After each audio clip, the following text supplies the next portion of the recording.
Shout out to G-Man Boxing.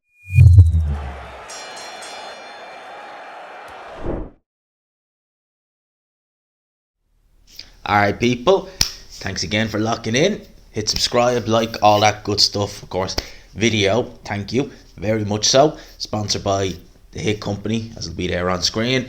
Let's talk about Lawrence Okolie. So during the week I watched an interview with him on Seconds Out. Now obviously Lawrence Okolie, going back, I think May last year was when the Eddie Hearn issues started happening, the promotional issues. We didn't know what way he was going. Who is he going to be with Matchroom? Is he going to, what's going on?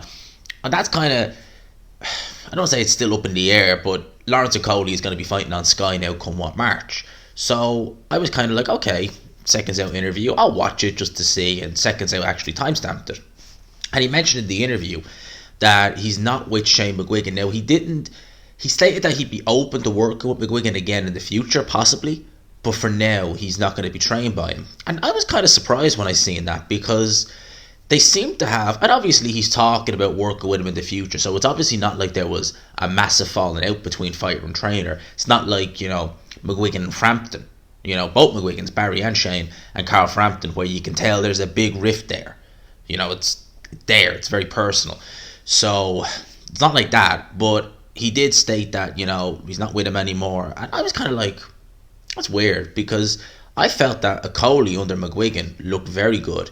Okolie, when he turned pro, he has a lot of, you could see it even then, he had a lot of physical attributes that if he used them, and if he knew how to use them, he could go far.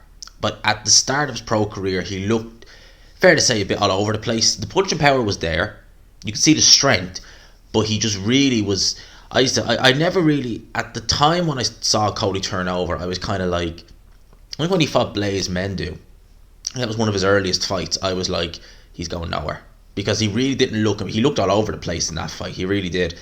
And then, he has the stinker with Chamberlain and with Matty Askin. I think it was not long after that, he had a few different trainers actually, and then he went to McGuigan. Now under McGuigan, I've taught Okolie, McGuigan's been able to put it all together.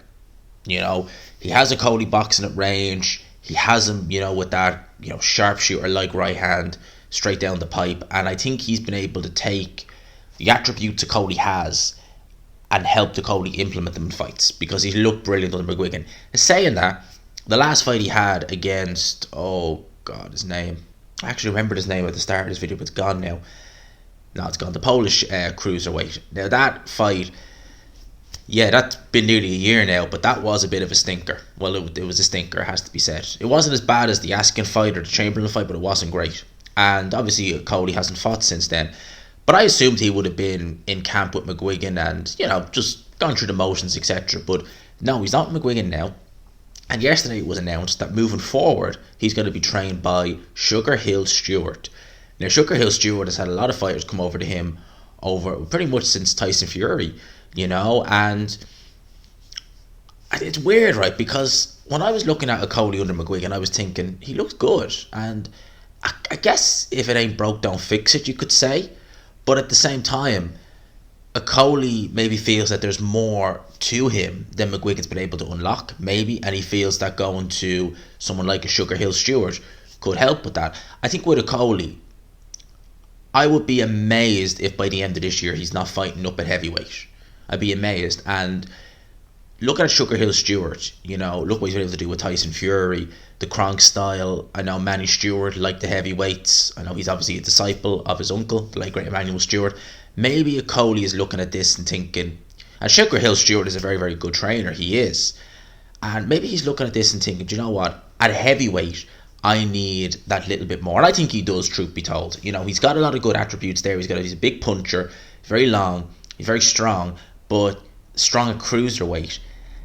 At heavyweight, I mean, that's a different kettle of fish altogether. I mean, imagine him against Daniel Dubois. Imagine Dubois gets close to him and Okolie tries to tie him up. Do you really think he's going to be able to keep a Dubois or a Joyce off him? They will ragdoll Okolie up and down that ring. So maybe he's looking at this Sugar Hill Stewart and thinking, okay, McGuigan's taking me this far.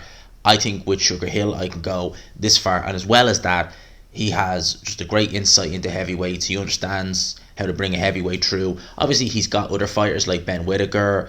Didn't Sugar Hill, didn't he train Adonis Stevenson? Adonis Stevenson was more a one-trick pony than Okolie, and he was technically probably a bit, but he was a bit better, obviously southpaw. But Adonis Stevenson could fight on the inside up until he got dropped and knocked out by Darren Elboot. Then he just became a kind of sharpshooter at that. But Sugar Hill Stewart, I know he definitely trained him for the Chad Dawson fight. Definitely did that. So maybe, again, Okolie is looking at, Sugar Hill Stewart, like, okay, so we had, Adonis Stevenson, big left hand, look what he's done with Fury. And he's thinking, you know what, this is gonna work. So is he going to be in with Team Fury now? Because obviously Okolie, when he turned over, he was really, really close with Joshua. He's no longer with 258. So now he's being trained by Tyson Fury's trainer. Interesting. It's interesting the way things go in boxing, isn't it? You start with one, and then by the end you're in a different team with, that fighter's rival. So he's with Sugar Hill Stewart now. Have to wait and see how he looks against, is it David Light? He's fighting on March the 11th. We'll see how he looks. At the end of the day, he's been out of the ring a year. I wonder will we maybe not get an accurate idea of how Okolie is under Stewart, because he's only really going to be starting to train with him, you would imagine, now. So it's not a great deal of time to be in camp with him. And he's been out of the ring for a year. That's the longest stretch of inactivity I think he's had as a pro.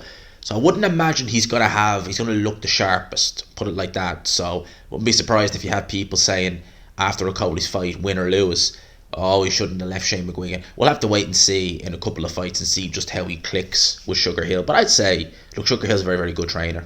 A very, very good trainer. Rate him very highly.